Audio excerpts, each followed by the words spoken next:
Autant vous dire, c'est la troisième fois que je reviens avec le book haul parce que j'ai des soucis de caméra et de fichiers.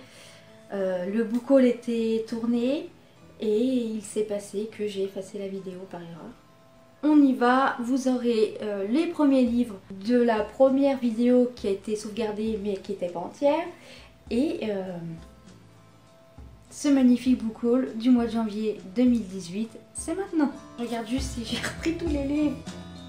Annyeong, c'est Clochette Kelly et bienvenue sur ma chaîne. Donc dans ce book haul, on va retrouver énormément de livres, énormément de styles qui diffèrent les uns des autres, des réceptions que j'ai eues, des achats que j'ai faits et voilà. Allez. J'ai reçu H.P. Lovecraft, l'affaire Charles Dexter Ward que j'ai commencé de la part de toi si tu me regardes, donc de J pour vous.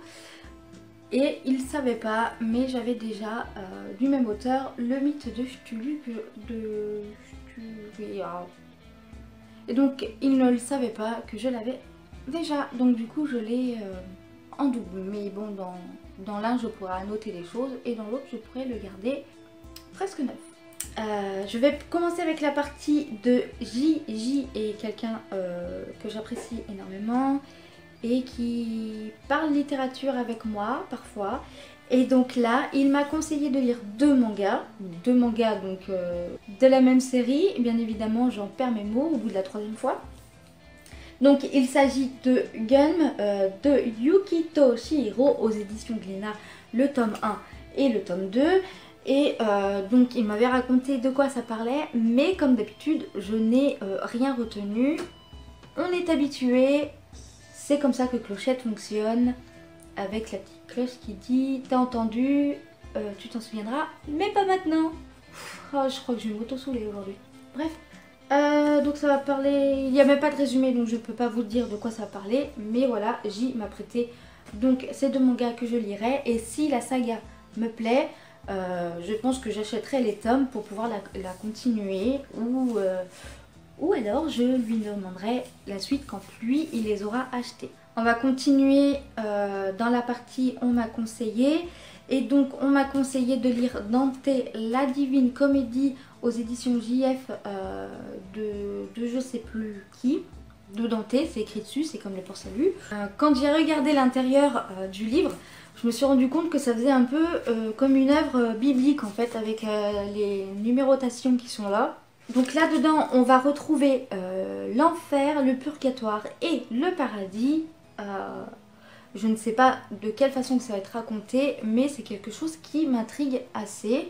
Je l'avais acheté pour J, dans une version un peu plus vieille, dans une édition très vieille et qui partait limite en lambeaux. J'avais même été dégoûtée de l'œuvre quand je l'avais eu entre les mains parce qu'il y avait écrit pratiquement neuf, pas neuf, mais bon état, et en fait c'était pas du tout en bon état. Et j'aurais su, je lui aurais pris en livre de poche comme ça. Mais bon, tant pis.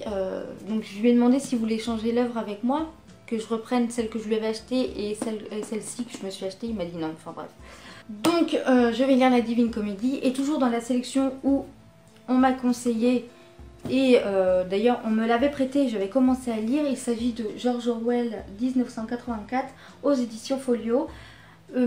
Donc J me l'avait prêté et en fait je lui ai rendu, j'avais commencé à le lire, c'était pas du tout le bon moment, puis je comprenais rien à ce que je lisais donc j'avais préféré arrêter, puis du coup je lui ai rendu et la chance des mots en a parlé, elle l'a lu, elle m'a dit qu'elle avait apprécié cette œuvre là. C'est une œuvre que je qualifie un peu de prémonition ou prémonitoire parce qu'il y a des choses qui sont actuelles et qui se passent réellement maintenant.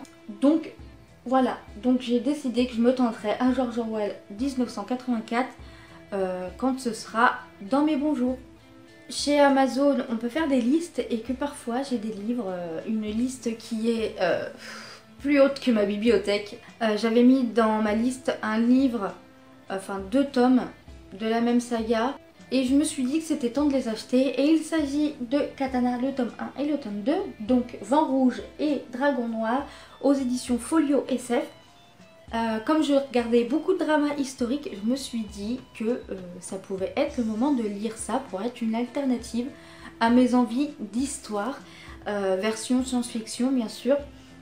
Et rien que les couvertures m'ont donné mais énormément envie. Regardez comme elles sont magnifiques. Donc comme d'habitude, hein, je ne vous fais pas les résumés. Qui a écrit ça? C'est Jean-Luc Bizienne qui a écrit ça, bien sûr.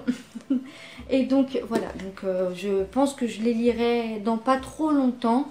Je ne veux pas trop attendre non plus parce que, vous voyez, ma bibliothèque, c'est un peu ma palle, c'est ma palle géante. Plus j'achète, ça accumule dans la palle. Et comme je ne fais pas de palle par mois, je prends selon mes envies. J'ai très envie de lire cela, mais j'en ai commencé d'autres qui me faisaient encore plus envie. Je pense que je lirai ça plus tard. J'ai l'impression de me perdre dans ce que je dis. Et donc j'ai pris du même auteur, 2 livres différents. Il s'agit de Khalil Gibran, on ne sait pas.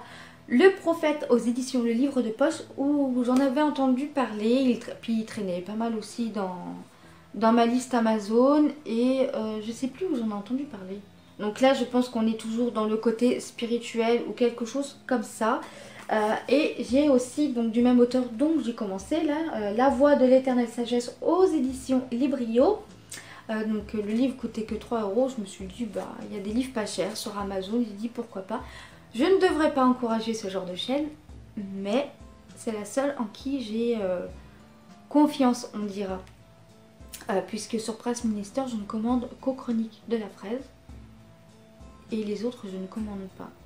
Et donc l'Éternelle Sagesse, c'est un livre donc spirituel, on dira, qui parle de fantômes, quelque chose comme ça, de vision à travers le fantôme.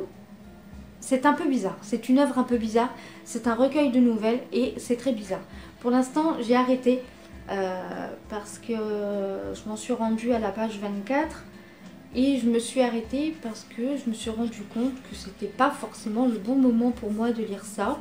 Donc voilà pour Khalil Gibran ou Gibran, on ne sait pas. Et donc j'ai pris aussi un livre de Damien Leban, Les Héritiers des Ténèbres aux éditions City Poche. La première fois j'avais dit Pocket alors que c'était pas ça, et la seconde fois j'avais dit le livre de poche. Donc voilà, au bout de la 3e fois je le dis correctement, City Poche. Dedans je crois qu'on va suivre un inspecteur qui fait des enquêtes et tout par rapport à sa vie à lui ou... Enfin oui, donc on va retrouver des meurtres, des enlèvements et etc. Donc un livre thriller. Je pense que ça va être un thriller gentil comparé à tout ce que j'ai lu, enfin à un livre que j'ai lu il n'y a pas si longtemps que ça. Pour moi ça c'est des thrillers gentils, on va dire c'est gentillet, c'est limite doudou quoi. Très bizarre la fille. Hein. Et donc aux éditions 10-18 j'ai pris un livre de Kate Watterson, Le Secret Enterré, où aussi on suit une inspectrice, mais je ne sais plus pourquoi. Donc du coup je l'avais pris dans la foulée avec Les Héritiers des Ténèbres et voilà. Je pense que ces 2 livres vont être à peu près similaires dans le sens où c'est des enquêteurs, où on suit des enquêteurs dans l'histoire. Après, à savoir si c'est exactement pareil, je ne pense pas. Qui lira verra. Et donc quand je vous dis que c'était des thrillers pour moi gentils et à limite doudou, c'est parce que j'ai lu le LP Sicard, Les Contes Interdits de Blanche-Neige, que je me suis procuré, qui m'avait retourné. Vous l'avez certainement vu dans mes stories Instagram, dans un post Instagram, et aussi ma vidéo que j'avais faite spécialement pour ce livre là. Donc dedans on retrouve une histoire détournée de Blanche-Neige. Blanche-Neige qui est un peu folle et qui est enfermée dans un hôpital psychiatrique et qui est accusée de meurtre, et pour elle ce n'est pas vrai, il ne s'est rien passé, et elle va être aidée de Thomas pour s'échapper, et ensuite elle va se perdre dans une forêt, rentrer dans un manoir, etc. Et c'est un livre que je conseille. Et de la même collection des Contes Interdits, je me suis donc procuré de Christian Boivin, Les 3 Petits Cochons. Et si je dis pas de bêtises, Christian Boivin est un auteur québécois. Là on va retrouver des délinquants je suppose, et ça va être les 3 Petits Cochons. Je peux pas vous dire plus.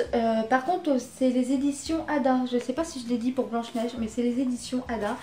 Bon, l'écriture est assez grosse, ça c'est pas... voilà. Hein. Et toujours dans la même collection, et toujours chez les éditions Ada, Simon Rousseau, donc Peter Pan, où on va retrouver des jeunes drogués, une Wendy qui aura été kidnappée, qui aura disparu avec ses frères qui sont dans un institut pour délinquants. C'est tout joyeux ce livre, hein. J'ai quand même hâte de le lire, même si c'est pas la bonne période. J'ai quand même hâte de découvrir ce que Simon Rousseau nous aura écrit. Et pour finir ce book haul, j'ai acheté la version Rebirth de Harley Quinn aux éditions DC Comics. DC Comics, bref, parce que j'aime beaucoup Harley Quinn et je pense que vous l'avez deviné depuis le temps que vous me suivez. Et pour les nouveaux abonnés, maintenant vous l'avez découvert. Et je vais vous montrer une planche. En fait, c'est pas totalement une planche. C'est un dessin que j'ai trouvé mais magnifique. Même s'il est très morbide, il est magnifique. Regardez, je sais pas si vous verrez comme il faut. Mais là où elle décapite le zombie, mais j'ai trouvé ça trop stylé. C'est trop beau. Et je vais vous montrer une planche au hasard. Hop, celle-là, voilà. Donc quand ce sera le moment, ben, j'ai hâte de découvrir Harley Quinn.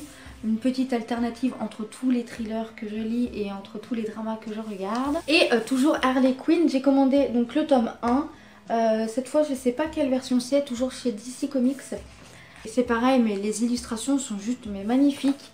Et au niveau des planches, c'est pareil, c'est trop beau.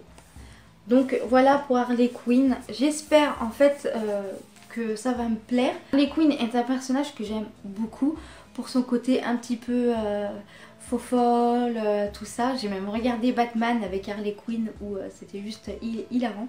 Donc voilà pour Harley Quinn et pour toutes les lectures que j'ai achetées au mois de janvier. En attendant de se retrouver dans une nouvelle vidéo, je vous fais des bisous et j'espère que toutefois ce book haul cousu, décousu, recousu vous aura plu. Annyeong!